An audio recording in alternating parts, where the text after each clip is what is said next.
starting? Okay, so a lot of them have abbreviations, as you've noticed. Field supervisor doesn't usually get abbreviated, and so Sorry. you see FS, but it's harder to say than field soup is what we would normally just commonly say. Okay, so hi, I'm Rachel. I'm an alumni of 118. I work for First in Texas as a North Texas area director. I work with Team 3005, and I've got about 15 years of FRC experience, and I'm a 2-year FTA. And I'm Joe Varnell. I have about 10 years with First.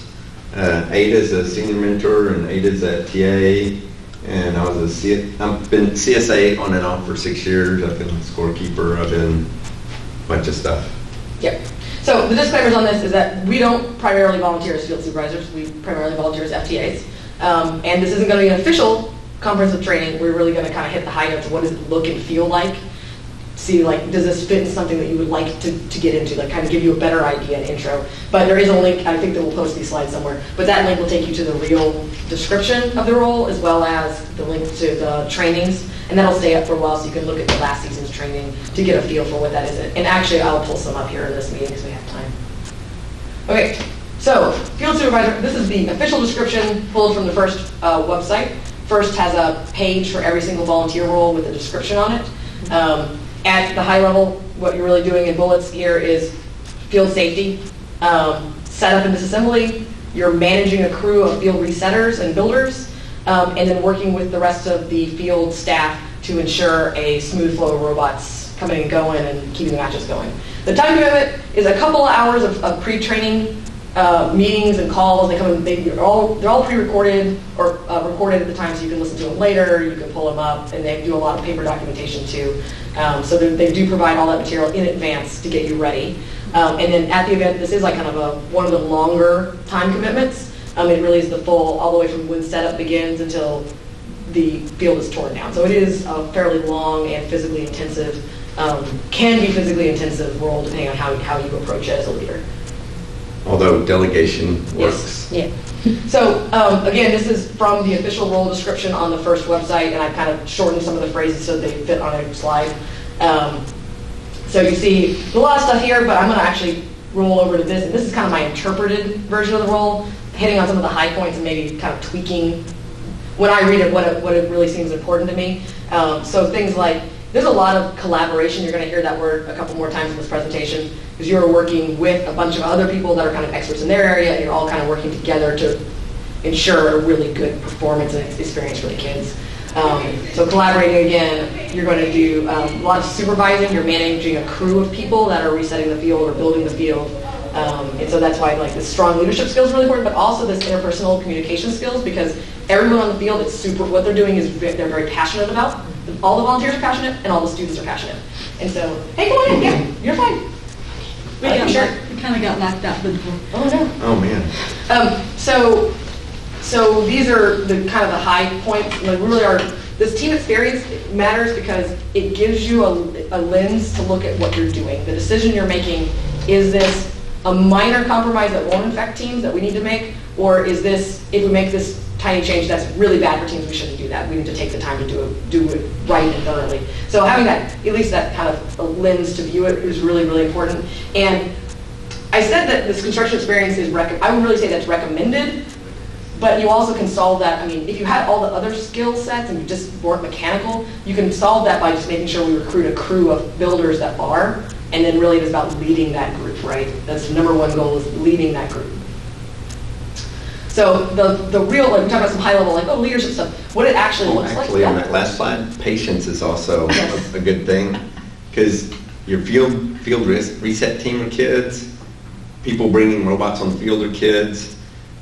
You just have to have patience. And this is the thing that we always have to remember, is that even though you may have told the last 20 teams the same set of instructions, you have to. Well, then it could be different. This new set is probably a new set that has not heard the instructions. So when it feels like, it's very easy to get frustrated when you say, that's the queuing box, that's the queuing box, that's, right? And you're like, nobody listens to me, but really you've just told 20 separate individuals, and the 21st is hearing it for the first time. So, patience is the name of the game. Also, we announce all this stuff at the driver's meeting before it all starts, but if you look at all the kids, they're trying to stay awake anyway, so.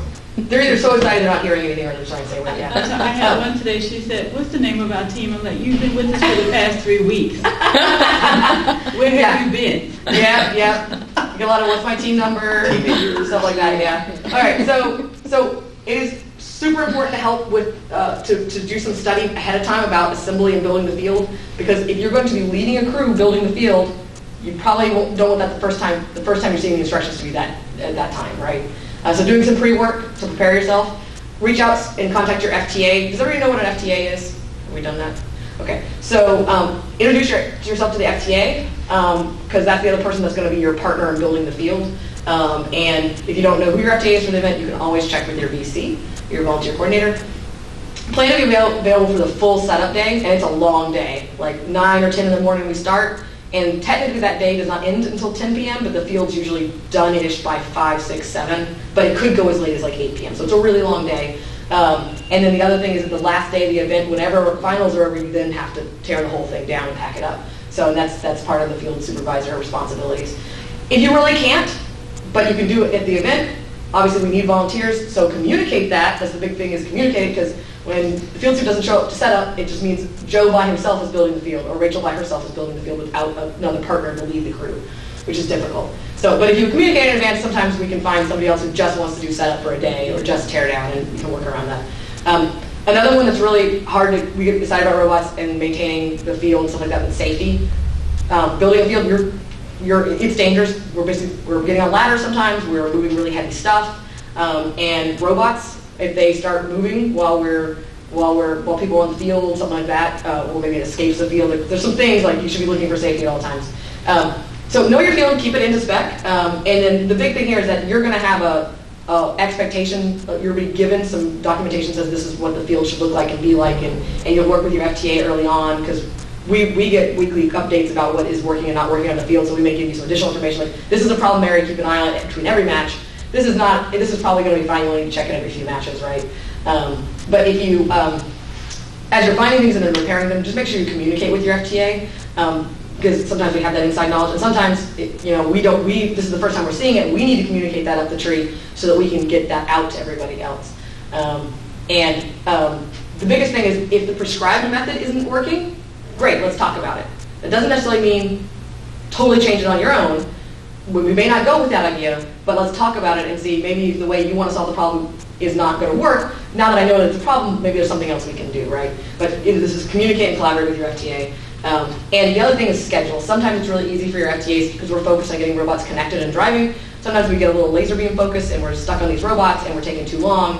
And a lot of people around us are going to help us stay on schedule. Our scorekeeper is going to say, hey, you're falling behind. As a field soup, you're like, okay, we got to make our turns between matches a little faster to your field reset crew so that we can try and get some of the time back, that kind of thing. On the safety thing, it's also part of the field supervisor's duties to watch the reset people, because there's gate people need to make sure that they're attentive and getting gates closed, because on some games, FTA has to move way around just to see the opposite side gates. Yeah. And so we need help making sure everything's closed, and so field supervisors helping us with stuff like that.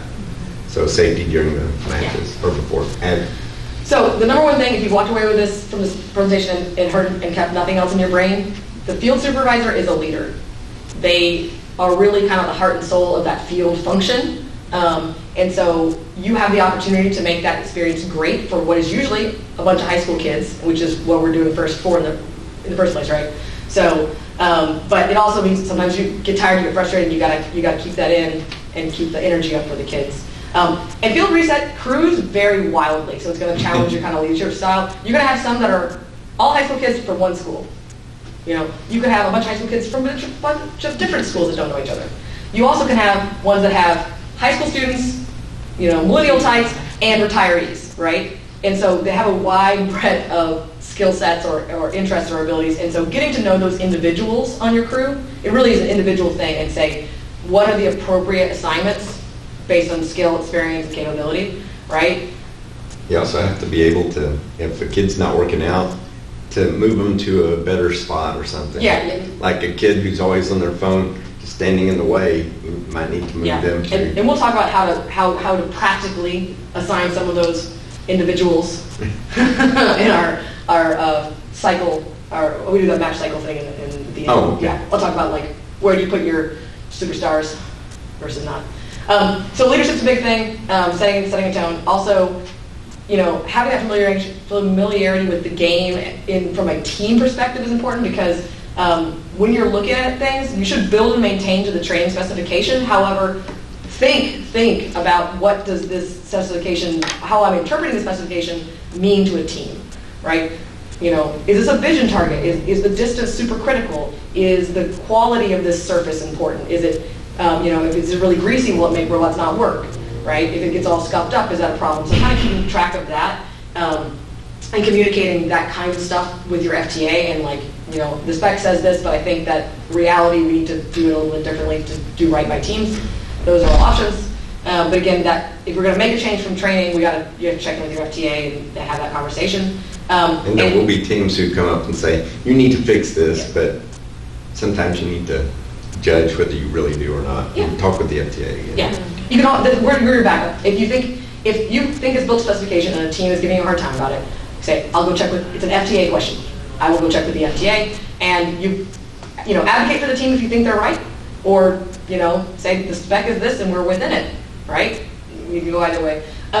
So, and I'll say like FTA is your final call, but realistically that is not the way that any FTA should be leading. That is a relationship between all of the key volunteers where we're going to collaborate on the best experience for teams. So sometimes it means we have to put team experience ahead of disagreements. We have a lot of passionate people in the field, and be open to giving and receiving feedback all around. And sometimes we're going to do things differently than the way you want to, or future field soups, you may do things differently than the way I want them done. But as long as you're meeting spec and I don't have a real, it's not causing a problem, I got to suck it up, right? That's your field. I'm going to stay in my lane too. You're a manager. You just understand that it's getting done. It's not sucking up anything. Yeah. So, any questions so far on this? Oh, man, there was something else. I remember. Oh, and sometimes she keeps saying stuff about team experience and all that. Sometimes the teams aren't right and they're going to go away pissed. Yeah. Move that over to FTAs Yeah. and we'll deal with that because not everybody is going to be 100% happy with everything. So, but honestly, that's life. Yeah, that's life, right? That's life. But that is a good point that like if a team is being difficult or causing problems or you're feeling uncomfortable, or you know that they're upset, it is perfectly acceptable to say, I'm sorry, I've done all that I can in my role. Would you like to talk to the FTA? And there's a question box on the field. You can tell them just to come to the question box and ask for the FTA, and we'll have a direct conversation with them. And so we're you know, we should be a firewall and that kind of thing. And sometimes we'd say, oh, well, headquarters says, and so we pass it up and we blame them. Yeah. They're not there to be, you know, grabbed at. Okay, so at this time, I'm going to pull up just so you guys know what they have. We talked about these training guides and like building things, right? So I was going to just go ahead and pull up just so you guys have a visual of what I'm talking about. Oh, nope, I clicked the wrong thing. Don't shut the password. Oh, gotta turn on the Wi-Fi. Let's do teardown then.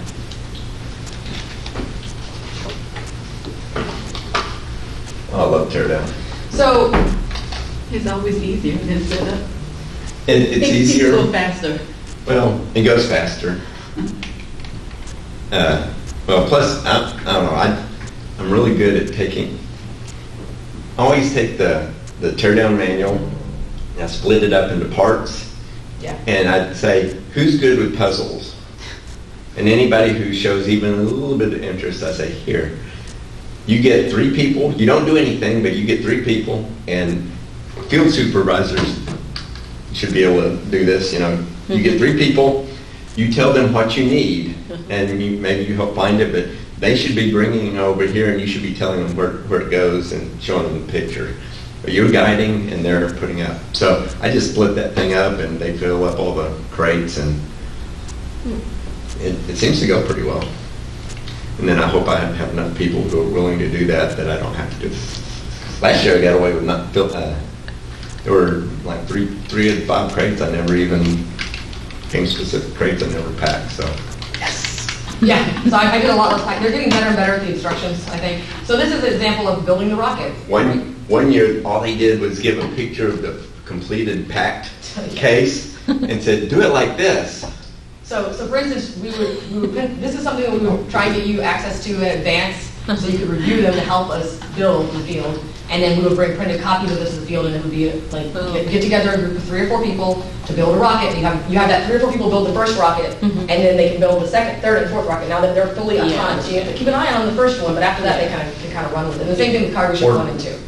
Or with the rockets, you can even get a bunch of people to do one, and then split them up and do the other 2. Yeah, there's a couple bunch of combinations. So this kind of thing, like it says, where to put stuff, and then all the pieces. It's got pretty good drawings. Yeah, you can. I mean, the drawings like the pieces. You just kind of some of this stuff. Scoot back to one of the triangle kind of pieces right there. Yeah. Like you have to be careful about things. The first time through, and which is good to look at it ahead of time, is some of the details, because some of these things had poles up, some of them didn't. Yeah, there's a little tiny detail. I don't know if you guys can. So, yeah, you kind of have to look at the detail, but once you've done it once, or once you get that figured out or read through it, because I think there are notes on that. So yeah, make sure this frame has riveted pipes. The big catcher on this is that there are really good pictures, and the students are really bad. But the pictures are good enough. I'll just do it without reading any of the So that's one of the things it's constant. It's leadership, knowing your crew, reminding them. I know I know the pictures are really good, but there's also not that many words, so please read them, because they're going to keep you from doing it wrong. Just normal adult leadership kind of stuff. So just as you can see, like it's step by step, we have some warnings, but that's like the general thing. There's one of those for every single field element. And then when we do it in reverse on teardown, like here's the half dolly. This is what it should look like when it's fully packed. So step 1, you take this piece, and then you put that piece on, and each piece there I talk about how many need to go in and what orientation. So it's the same kind of thing. And the documentation is very good compared to what it was. And so I talked about that link to the official role description. This is what this page looks like. So anybody who volunteers for field setup gets this? Or no. just the field supervisors get it? I don't think that they automatically get. Access to the pack stuff, but we are making a concerted effort because what would you study ahead of time if we don't give you that? But the build, do they get? They do not get the build instructions or the pack instructions. Well, they get the field reset process, and that's all they get in advance. But this year, I agree. And so this year, there's nothing proprietary in that packing documentation. So we did send that out to our field soups. VCs that worked with FTAs to send that out in advance, which is again why I say it's a 2-way communication street. Reach out to your FTA when you're, and then we can send the documentation and get that conversation going. Because it will be more relaxing on you if you at least know a little bit about what's going on ahead of time. Yeah. And worst cases, FTAs are usually on site an hour before other people are. And so in the worst case, you can probably work with the VC, just plan to come a little bit early, and then you can review. Like an hour of review is probably or less is probably sufficient to read through and look at some of the pictures. So I don't think it takes a terrible amount of time. It's just doing it before you have 15 kids staring at you. Right. So this is the page that has this official description, and then it also has if you want to look at this year's training stuff, they have some of that stuff down here. It looks like maybe it doesn't have. And looks like they didn't actually share this one, so unfortunately you can't take this as a public training. But if you guys have any questions, I can send some of this stuff to you guys. It should be fine. And there's a guy named Paul George who has phone calls, 2 or 3 phone calls at training ahead of time. Well, not phone calls, but WebEx kind of. Yeah, this is one of the ones that the pre-work. So he would call us, and this is Paul George. That's Paul. And then this is the field reset webinar. These are your responsibilities. So normally they would send you, if you sign up to volunteer as a field supervisor, you would get sent this? Yes. You would get sent the link to the training, and then you do the training, and then the link for the training that they recorded gets sent out. Okay. So you could, if you miss the training. There's one more step in there that Joe missed. You apply to volunteer. Then you get assigned as a volunteer by the VC. After you're assigned, at some point, there's an email that sends out to get you connected to the webinars and trainings. So it's before any event, or just even now I can just go on first and volunteer? We're too early now because the events for next season are not out yet. But once the new events are posted, then there's when you go into your first dashboard, actually I can use like. And there's a tab for volunteer? Yeah, so if you go into your first dashboard, there's a tab for volunteering.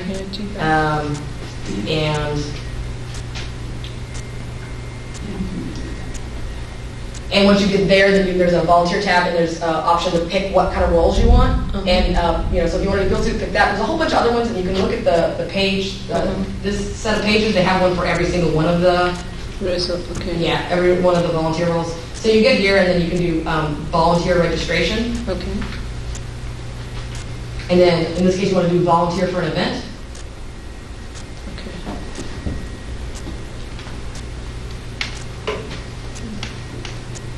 And then you can sort, basically, so right now it's sorting for FRC, there's nothing here, but maybe I can do, I don't know if all. Well, we don't really have any FRC You don't have events any planned for posted right next now, but year. normally you would do this, put in your postal code here, leave the dates really open, and then apply filters, and some stuff should come up, right? Okay. I don't think anything will come up if I do this. Yeah, no, I mean, it's, No events right now, for Yeah. everything other than global innovation or something. yeah, there's the, Global Innovations, FLL, but there's the First Global. Some of the regionals have started coming out, and First Global's not in the system either.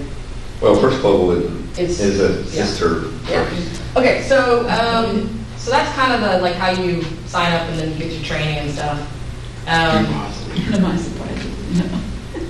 What? It said minimize surprises. Actually, that's always good too, although there will be surprises, and there always are, but FTAs have typically been through it before and been lots of times surprised in that same way before. Yeah, so field supervisor are one of those roles that can make a really positive impact on an event because you're not only affecting the kids that you're volunteering with that are going to grow up and be volunteers later, but the teams that are there. And unfortunately, a lot of times we don't, because we're so thin on volunteers in Texas, we don't often get assigned a field suit. Sometimes we get just whoever shows up that day gets a hat that says field suit, basically, and which is not ideal because of those things we talked about. That person is set up only for failure for all those key things, right? So, yeah. Sometimes, but sometimes if they can just keep the reset crew moving. Yeah, at the minimum. Sometimes the kids just need somebody to, poke them with a fork or something. Yeah, at the very minimum, if they don't do build, they don't do anything else, just managing the 10 kids or so is pretty useful. Okay, so I don't know what the smart board does stuff. Does it do stuff? It sits there, stay. See? Well, that's true. It's Does this do stuff? I've worked with kids before, so I do say stupid stuff. Does anybody know how this works? There you go, Jim. Dan is not red. I was not like She knows that. what's going on. I was not like that. We used to make it. Okay, well, I don't know. I was going to make a really cool thing we're going to draw on this field. But instead, we're going to draw on this field. That might be advisable. Okay. So, all right. So you said you're a parent on the team. Have you volunteered at anything before? At the event, no. Okay. But I'm always with the team. But you've seen matches. Sharing a lot, yeah. How it looks. Whole build season I was with that. And I'm this year I'm more of a mentor. I've been a coach with the team, but I have for the last 2 worlds I've done practice field. Okay, perfect. And load in. I just haven't gone to do build and take down because I know it's a lot of work. It is a lot of work. But by the time you get to champs, it's actually not too bad because most people's got a down pat. Now, in districts, if you want to volunteer for field suit, okay, I shouldn't say this, but do it later because the teams have been to more than one, or have been to, usually been to an event before, so you'll get kids in there who already know how to do stuff. Right. And so it's a lot easier to guide them on building and taking down. And We're going to be taking down the field on Saturday, so that's It's an opportunity. a good way to learn. I'll print out the instructions if you guys want to start studying. My son probably, I'm riding with him, he probably is not going to want to Okay. stay that long. sure he does, I know. Well, I've seen him, we've been, because we didn't come to TRI last year, but I've been doing this since 2014, so we've come when they're still building. Right. And we've Right. come when they're so it depends on what's going on, we may stay up. But then I also do FTC, so we do that, I do build up our Oh, building. that's a lot So it's easier. just a I do little that too. Yeah, it's much time, easier. Yeah. But a crooked thing Well, doesn't help you any different. And when you have trouble putting that field up, when it falls on you, it doesn't break your foot. Yeah. And so the weight of this field is significant, and so there's a lot, kids get really excited to help, and sometimes they get ahead of themselves and end walls fall down. And Actually, one of the first things it says in the teardown thing is control the chaos. Yes, that is. Everyone wants to be helped. Practice field at World was really good because the kids tried to damage everything they could, and so things kept falling apart. And we do have FTAs that actually are the lead there, so I got to work with them. So that was real good. Yeah. That's a great starting point. Yeah, you might have worked with So I asked that question because I want to appropriately place this walkthrough because we talked about like managing reset, and I didn't say anything about what that actually is. I was thinking of asking, what is that? You just reset the field, or? Yes, and so it is. So the big components we have in play here are we have queuing, gets the robots to the field, near the field. So we have blue 1. Blue 2, and then blue 3 are sitting over here, right? So queuing got them in these boxes, and they're going to send them over to the gate to come in. And at the same time, we have robots on the field that need to come off. So as soon as that robot gets to the gate, it's now part of your realm as a field supervisor. So once they're kind of at the gate or inside the field, they're kind of part of your part to manage, including safety around that. So I think let's start at the beginning of a match and talk about what all the little parts are. And I'm going to leave out specific reset stuff. I can tell you, I'm going to talk about the overall flow, and then we'll talk about this year as an example, because the actual game pieces are going to be different next year, so the actual reset is going to be a little different. But effectively, it's getting it re-put back into the starting configuration. So that means things that are supposed to be moved around, like balls, you expect those to be all over the field, get the right. Before the robots all get set up, you want to get everything, while they're setting up, you want to get everything back to its appropriate starting position. So one is the routine expected repairs. And then you have repairs, right? So things like the little metal backstops on these bays, sometimes they're only held on by zip ties, sometimes robots hit them too hard and they knock off the zip ties. So then we'll be repairing that. Keeping an eye on the carpet, making sure all the trash and bolts and stuff that the previous robots dropped gets picked up so they don't get sucked into the next robot's drivetrain and blow it up. Or if something like digs into the carpet, then you need to like put tape down. Yeah, protect the carpet. So making sure everything is functional and in spec. So that's two parts, which is the routine expected balls need to go back where they're supposed to. But also in this case, this game has the drivers need to tell you how. Cool. I think we just lost them here. The drivers need to tell you how you want them to put back that stuff. Right. So do you have a checklist for all this, or this is just by experience? You know what all you have to check? There's a rough checklist. There's a field reset guide that says step by step what to do, but sometimes you have to go through that, and after a couple of... Your FTA should work with you and I usually walk through the first 10 or 15 matches. I already want to be paying more close attention, so you're not going to be just doing it on your own. Your FTA knows these things, for sure. Well, it's just that we can't manage all the things at once. In week one, sometimes it's all just a big collaboration, because we've never been through it. Y'all have never been through it. Yes. But that's where the communication is. You say, this really isn't working. Does this look right? Yeah.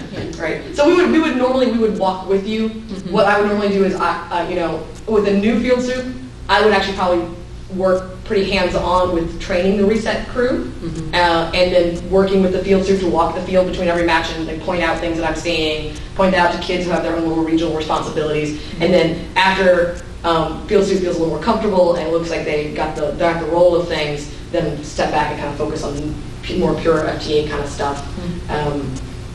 But yeah, you will develop a tempo, and that's a little bit of an individual thing. Like when I walk the field on this field, if the robots were all fine, I will go out on the field with the field reset crew, and I look at all the tippy trays and make sure that they're good. I look at all the reflective tape. I go around the circle looking in, and then I go around the circle looking out.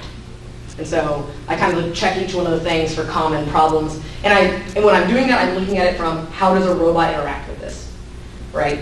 So, like, is this going to cause a problem for a robot? Does this affect a team? That kind of thing. So, does that start to answer the question? Okay, so when the match starts, the gates are closed. No, let's start with the robots on the field. Sorry, I'm doing this live. I don't know. Okay, so we have robots on the field, and so we've got some robots. There are scoring tables over here, and as the robots are getting on and as they're connecting, once the robots are mostly connected, Your MC game announcing crew are going to go through and introduce all the team. People on the field, you can close your gate, but don't leave the gate. You stay at the gate, and then your FTA is going to check the field, make sure there's no people on the field, no flags on the field, all the gates are closed. Usually what we'd like to do is kind of like put eyes on our field suit and say like, you good? Anything else you see? Okay, you're good? That's right. And then I'm going to check with my scorekeeper. And they're good. Check with my head rep. That's good. We're going to start the match. Right? And after we start the match, then those kids can step back. Also, there's, every year in the past few years, it seems like there's always been something obstructing views. Yeah. So sometimes you have to work with your gate people over here to make sure that, you know, nobody's like swatting down, fixing that side of the cargo. Yeah. Well, this year that side of the cargo ship. And So, 'cause yeah. I've had field supervisors say, no. Yeah. And I'm like, well, why? Yeah. And then there's a kid pointing like that to somebody. who's, Somebody like, squatted right down over over there and won't see it. Right? Yeah, I have observed that, like thumbs up, thumbs downs, and Yeah. eye Yeah. movements. Yeah. What's going on? They're doing Yep. something. But So yeah. when this light turns orange, it means all the robots for this year. It's a little bit different every year. But this light turns orange, all the robots are connected. If a red alliance has even one robot that's not connected, the red light will be on. If a blue robot has any one blue robot is not connected, the blue light will be on. If you want to know which one it is, you can look at the station, and they have lights that are indicating which one's not connected. So you kind of, once you get a feel for that, then once these gate kids get a little bit of feel for it, then the opening and closing starts to get better. And then, okay, the match is over, timer equals 0. When time equals 0, all those gate kids should be back at their stations, and they should open the gate as long as there's no robot nearby, and then they should just stand in the gate, because we don't want teams to go on the field until the field is green. And when she says green, there's lights somewhere on the field this year at the top of the Rockets Yeah. that will be off. However, lots of years, not this year, they go purple, which means field crew can go on, but not. So like last year we had a purple phase before the green because there's a safety concern. Usually it's like for the scale, if it's big and it's stacked really high with power cubes, you don't want everyone just rushing while the robots are hanging. So what we did is we turned it purple. You would still leave one kid standing in every open gate, but the rest of the kids would go on the field, get things to a stable state. Your field suit or your FTA will indicate to the head rep to turn the field green, at which point everybody can come on and get their robots. Well, also, the manual said that the field suit or the FTA could hit the green button, Yeah. make it green. So Yeah. sometimes if there's a purple phase, and you're also Permitted to change the lights. but you have to make, and there's different, it's a judgment call whether you think it's safe or not. So. Yeah. But after a while, you get to understand what's safe. Yeah, and that's one of those things, it's judgment calls hard to make when you don't have a lot of experience, but that's something you can lean towards your FTA, your head rep even might have that kind of experience. Or even week one, and week one, you can everybody just- has to figure it out. Yeah, and you can be conservative, right? If you don't feel like it's super safe yet, leave the decision. For a while, you can probably leave that decision to an FTA, right? You know, but at some point, you have to start looking at the time, and that is a major delaying factor. Purple while they're resetting because the teams can't get their robots, right? So at that point, your field reset is going to go on, and in this case, in this game, everybody can immediately go on, and the teams, and so they'll go on after the field is green and get their robots. Normal queuing would be blue, would be like load in this way, and then we would ask these people to go out that way. But it can be reversed, and there's a lot of different versions of queuing, and that's one of those things. It's where two areas of expertise are going to overlap and rub, because you're going to have problems. Or if this is loadout, you have a bunch of robot carts here, right? And they're going to mucky up this area here, which may cause problems if you have all your field resets sitting over here. So maybe your field reset hang out over here, or maybe this queuing isn't working because the venue just isn't wide enough. So in which case you may look at some alternate. Everybody queues in this side and then queues out this side. I mean, that is queuing's prerogative, generally speaking. But if you see that it's causing problems, this is that collaboration phase where you want to say like, why don't we look at queuing a different way? This is not working, or it's not safe, right? So. And most queuers will work with the field supervisor and figure out what's best. Well, field supervisor and FTA. Yeah. But usually I just say, y'all come up with something, and if they tell me, and if it sounds like it'll work. It's like, Yeah. and We can't be afraid to change, right? Right. We just pick something we think is reasonable, and if it isn't working, just change it. yeah, Yeah. but you want to try and figure out as soon as you can whether you're going to change it or not. Yeah. Because the amount of time it takes, like this year's game, part of the challenge in keeping the time of this year is we end the game where we start the game. So think about last year, you didn't end where you started. So the people that were finishing could come off independently of the people coming on. Today, in this year's game, if you are finished and you did a good job, you're on this platform, and maybe you're on the top of the platform, and it's really, maybe you can't even get the third level robot off because you have 2 lower level robots under it, and you got to wait for those teams to come and get it, and before the third level guy can come off. And you don't want other people coming into the platform area while you have kids trying to pick this robot off the top platform, right? It's a safety thing. So this is one of the bottlenecks, and so if the queuing people push these guys on quickly, and then the field resetters push these guys off quickly, you can really kind of control the speed. And sometimes it's just a matter of having them roll the robots straight forward and out of the way, get them to a safe configuration, whatever they need to do, and then take them off the field. And another thing you have to think about is I always have the rule of robots have right of way. People carrying robots have right of way. Because they're carrying something heavy, they can't always see where they're going. Yeah. And so field resetters are sometimes way focused. They're very eager, and so you have a team carrying a robot off, right, like this, and the field resetter tries to squeak through there. You need to, because honestly, most of these kids are really happy to be out there because they get to see the games up close. Yeah. And they want to hurry up and get their stuff done, and they're proud of it. And so, you kind of have to make sure that it stays safe, and robots are heavy, and you don't want them to fall on anything. And you're going to have kids, like, real talk here, the people, if the team is competing at the event, they are not sending their A++ students to you, right? They are sending kids that don't have other jobs. And, well, some kids will send freshmen out. Some of it's just a whole batch when they're young. Some of it's, oh, Jimmy doesn't have a job, we want Jimmy to have a good time and not cause problems in the stand, so let's make him feel reset. The only group I know that's consistent in Texas is the Lady Keys. Lady Keys do an excellent job, Bunnies do an excellent job.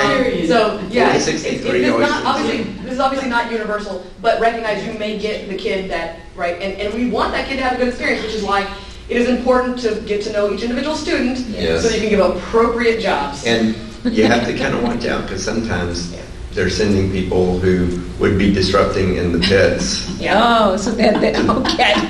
Because there's one kid that I learned to recognize that we always had to deal with. Yeah, but a lot of those kids have, the reason they're disruptive is they have a lot of energy. This is a good job. So maybe their job is to go down here and count all the balls, and then go down here and count all the balls and make sure they're right. Use of energy, Yes. Perfect. So this morning I watched, since the girls were playing this morning, a lot of the girls would bring the robots on and off, and some of them were it wasn't working out. It also takes practice, right? So like we have a mostly female drive team, competition drive team. Yeah, so they're used to it. And they're like 80 pounds lead. They are the tiniest. When we bought new gear, we had to buy youth sizes. So, when we picked the drive team for skill and everything, and then we looked at them as a group, and I was like, ooh, even the boys are quite tiny. Okay, well, we got to work out, right? But I mean, it's a 150-pound robot between 2 people. It's not terrible, you drive coach now. But I agree, it's interesting to see when you flip this around, because it's just, there's a lot of coordination. And you will, like the cart management over here, make sure people don't get run over, and did I say management and collaboration enough? Keyword. Bingo. All right. What other questions can we answer? Doesn't have to be field super related. We can do whatever you guys want to talk about. So, I mean, when I came in, I don't know if y'all had whatever you had said before I came in, but the field supervisor is, like you said, responsible for the field, inside the field. Right. Not for the carts, not for the queuing. Right. They are somewhat responsible for back here, making sure that... Maybe that was my other question. Yeah, so what else? If I were to draw a boundary, I would say the carpet. Yeah. Oh, the gray carpet? Everything. That's supervisor. I mean, as you get to the edges, it starts to get fuzzier, right? But No, we take it. yeah, but it's basically the carpet, right? And where the carpet meets whatever the other playing field surface is, kind of where queuing interface, right? That's also, you've got the cart situation. Queuing really technically decides where the carts go. But if the cart situation going on and off the field starts to become dangerous, really you're primary on that. Queuing is back here making sure everybody's checked in. They're not, after they've set up the flow, they aren't necessarily checking on the carts or the load in or the load out process. What is the biggest problem that you've all seen or encountered with field supervision? Not doing any setup or teardown. That would be my personal frustration. So the reason I say that is that, so the way it's supposed to work is that your FTA and your field soup both kind of know what's up or mostly know what's up. They get to the venue a little bit early. They have to plan together. They get a general agreement on layout and placement, and then they start building. And then throughout the day, first you maybe only have 5 people for a couple hours because you don't need that many people to take off the carpet and measure lines. And then you'll have 10 people, and then maybe you have 15 people by the end of the day to build the field all the way up, right? And so each new batch of people that comes in needs a new job, and we just step 1 is roll out the carpet and put marks on it. That's fine. We're all on the same page. It's easy. We're doing the same thing. But it doesn't need that many people either. But you don't need any people. Okay, now we're building the sidewalls. Okay, we need a few more people, a little more. But we have to build this table that has nothing to do with what's going over here. All of this has to be assembled as well, right? And this is not something you need to worry about. Like FTA will do this and this if we have to. We prefer to focus on this or have our scorekeeper work on this. And then in a perfect world, scorekeeper does this, field soup runs this, FTA makes sure everything's going okay. That's the perfect world. So when we don't have a scorekeeper show up and we don't have a field soup show up, now we're building both of these. And the first batch of 5 people, I can manage 5 people. We're all doing the same task. But later in the day, I have people building rockets, cargo ships, halves, doing the wiring on the end, trying to put this together and they don't know what they're doing. At the same time as AV is asking about questions about where to put the cameras. And at that point, I am not doing a good job of managing people and managing the event well because I'm only one person and I have 6 individual tasks, each with 6 to 7 people doing it. So you could end up having a field setup crew, a disassembly crew, not be the same people. Correct. And then the actual field reset during the competition could be still another group. Right. Yeah. And they could all... of the volunteers, yes, ideally same field soup. But yeah, the kiddos that do the reset are not usually the people that necessarily do the building. We have a lot more adults with help with the building typically than we have students, and there's no reason it has to be that way. That's just kind of what it's turned into. We have a lot of sponsors that give volunteer day off. As it goes later in the day, we get more kids because they get out of school. Well, so. I mean, like in Amarillo, there were like 4 mentors for a team, and then a whole bunch of kids, way too many kids actually. Yeah. So it all varies, and every time it's different. Yeah. But for me, the main thing that is the problem with field supervisors is whenever they don't really do the job, you say, okay, we need better flow this way, and they say, okay, well, I'll get on that, and then go sit down somewhere. Yeah. Yeah. It's a very active role. And then you will get your step count in. And then whenever I would like start rerouting, I'm doing that, and then he goes to. That's one of the things. That's the like. And it's not just that one person you're thinking of. I know. There's been many. Yes. So it's one of those things, and that's a two-way street again. Us needing to give direct feedback, and we're not all great at that. It's a hard task, right? And we don't necessarily have a lot of trust with all the volunteers that we only see at best once a year sometimes. But giving that direct feedback, like, if you would like to make a change to the flow, can you please do it now? Otherwise, if you want to go on break, I'm happy to step in and do that. That's unfortunately an uncomfortable conversation, but something that. But that's kind of. Well, not because I had a month to think about it, right? It's great, but on the spot, obviously, it's really difficult to do. But that's one of those things we got to assume the positive intent and figure out how to like get over those bumps. But yeah. I have a question. Who's responsible for all the people that hang out around or not supposed to hang out around the field while the game is going on, while the match is going on? It's a bit of a shared responsibility. Field supervisor would be perfectly fine to step in and ask somebody to leave the area. Obviously do that nicely because you don't know what other conversations gone on. Yeah. It could be a sponsor that someone told they're allowed to be there. Or a sponsor who like paying for everything and wants to see what their money's usually going. If you I'd say talk to the FTA. FTA is perfectly fine answer. Head rep is perfectly fine answer. But we want to grow independent volunteers, and so the way I would approach that would be more of a question, something like, "Hi, can I help you?" And then it's a really vague question, and usually if they know they're not supposed to be there, they'll just leave. They're going to leave. It's going to be fine. Oh, sorry, I know I'm not supposed to be here. I'll leave, right? Or like, oh, I just heard about this event and I came. I'm like, oh, are you with the school? Or are you with like just have a conversation? And then usually. If my general policy as an FTA is, if it's not overcrowded and it's not causing a problem, I'm not gonna. You have to leave. That's not gonna be the thing. It's gonna be like, especially even if it's a kid. I was so excited by this and I didn't make the drive-through. I just wanted to see it really up close. Okay, well you can't really be here because it's not fair because everybody can't be here. But if you'd like to watch your team's match this one time, you can sit in this. Please. So you can make exceptions, right? Yeah. Yes. I've also asked the kids if their team has media. Yes. And if they don't have media, I say take out your phone, go over there to the media area, take some pictures, Yeah. And watch the game.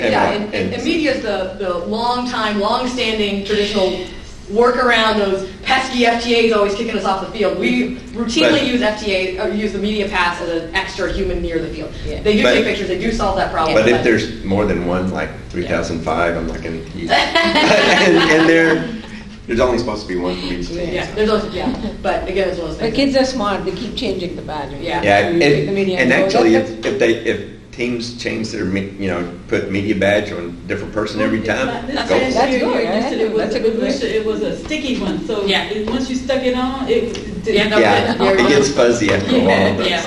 yeah.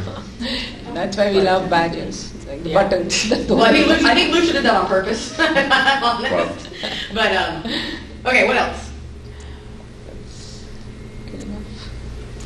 So stuff with breakdown are things like this year on the hatch panel where it comes down. A lot of those little things kept coming off in some places. Not in competition. Oh, I know in the brushes. Yeah. So those are things that the FTA know that needs to be repaired. So you would probably repair it. In this case, in this year, Okay. you would repair it. Or get a and- kid you trust. to Yes, repair.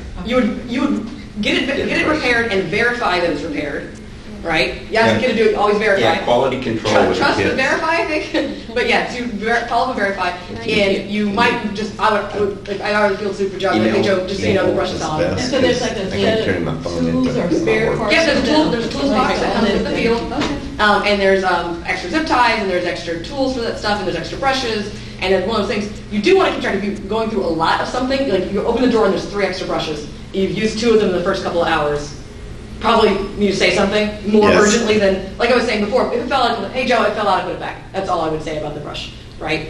But they keep falling out, like every match. Now you probably should look at it and see if there's something you can do to address it. Or, hey, what if we do this? It might work better, and you can approve or decline your proposed fix. If it looks like it'll work, it's fine. It's probably not, right?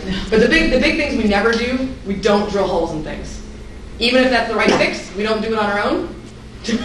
Joe, we don't drill holes without permission because the fields have to get used again and again and again and again. If we drill a hole, maybe we think it really needs to be there, but we just because we installed it upside down. Oh, no, only when it's needed and installed. Yeah. Yes. At the end, the point is the FTA at the end. We are supposed to check in with HQ and get approved these kind of changes, right? Whether We Joe are? does. Oh, yeah, we are. Whether Joe does it or not is a Joe problem. It's not a field suit problem because field suit's going to ask. Hey. Hi, I'm so sorry for interrupting. Diana, we need your pen. Oh, yes. Here is it. What? Sorry, you can't compete. Here, just toss it. But yeah, It's Debbie. if anybody's going to get in trouble with That's a late headquarters, just let FDA get in I trouble know. with headquarters. One of my team members walked. She's like, yeah. I work with D. You have on one? those. Okay. I'm like, Yeah, okay, so she's she's- out. Beware. So I always want to know what did they do and if they were interested. Sometimes I don't, like this competition today, I'm not really doing a lot. Yeah. Well, Taking pictures. and, I mean, field supervisor's good. You can work on being queuing or lead queuer or something like that. There's a lot of standing around with that. Scorekeeping, Yeah. that's another good one. This is good to know because some of the stuff, I Yeah. really didn't take all that into consideration. And some of the stuff like I think both of you are perfectly capable of being field suits, but it's not something if it's not something that's interesting to you, in my opinion, understanding that function and what they care about means that when you do queuing or scorekeeping or any of these other what we said border volunteer roles, when your suit comes to you, or your queuing and your field suit comes to you, and it is, I don't like the queuing, the flow is not good. You're not just thinking this person is saying, well, you're trying to cause me problems. You understand they've got their own care abouts, and you've got your own care abouts, and now you can have a conversation and figure out how to make that work for both of you guys, right? Yeah, it's always good to understand the other roles. Oh, yeah. I mean, Cross-training. Yeah. like I was a ref last year because I wanted to see what it was on that side of the thing. But I'm used to watching dead robots, figuring out what's wrong, and as a ref, you're supposed to watch the live ones, apparently. That is an interesting challenge. Yeah. So it took Great. care of it. So we only look at robots that don't move. right? Why is it not moving? Yeah. And so, Yeah, like That's I such- said, earlier today, there was something that took a while to get it working with one of the matches. yeah. Yeah. Yeah, Yes. but the rest should be looking at the, Live the ones. moving. But ones. yeah, and we want all the volunteers we can get, Yeah. but pick the right thing, and even I don't like try it commitment once. either. Yeah, try it once, if you don't like it, that's fine. If you do, that's great. But if you don't, then we got other, And if you're doing it and you don't like it, maybe talk to your FTA and say, like, I don't really like this job. And Do you have see if maybe, first of all, see if maybe there's something about it you just really don't like. Like, I really don't like dealing with the robot cards. Or, I don't know, pick out the things you really don't like and talk to your FTA and see if maybe they can take that part of the job or give it to somebody else around the field. We can be a little bit, like, we said that your domain is this gray carpet. But there's nothing written in stone that we can't kind of, Yeah. our goal is to make sure the event works. yeah. And so we can make it work however we need to. Yeah. So that being said, like, if you don't like it, let's just make sure that you don't like it because you just don't like it, not because there's something wrong with the setup, you got a personality thing that's just not working, not having a good time, let's make some changes. Yeah, sometimes it is personality. There are certain strong-willed people around. First is full of passionate people. Yes. That's the polite way to say it. That's I think, the right way Well, to say it, and it's so a few true. control It's freaks is so true. true. I want it to be this way. They're so Yeah. passionate, and you see them everywhere. Yeah. In your team, around your team, they're everywhere. And passion is great, but passion is going to lead to conflict at times, right? And that's not necessarily a bad thing because that's how you improve. Like, if we never had conflict, we wouldn't get better. Yeah. This was really good. Good. Yeah, it was good. Nice, thank you. Different side of Yeah. It's the other side, yeah. We have been in the stands and, yeah. Yeah. It's- So as you're watching matches today and tomorrow, look at the stack light on the scoring table. Scoring table, yeah. And look at the lights behind the player stations. Yeah, they're right there at the top. Yeah, yeah. And so once you look at that pattern, you start seeing the tempo of gates opening, closing, people starting, stopping. You see lights Yeah. off, if lights off, and you say, okay, things are working, or before the match. And So before the match, blinking means help me, help me, help me. Yeah, I have yeah. trouble remembering it, so that's how I do it. Help me. So if you see like, the red stack light's on, here, if somebody on the red's not connected, at least one or more of Yeah, these lights will yeah. be blinking, and you can watch. Yeah, we the saw FTA that scoring in some, on there. yeah, at World we saw that in some And games. Like, once the top light's green, that means the scorekeeper is ready. Everybody's ready, it's primed, and that's when you'll see your FTA. Yeah, you'll see. Check with people, usually check the field, check around, and then thumbs up.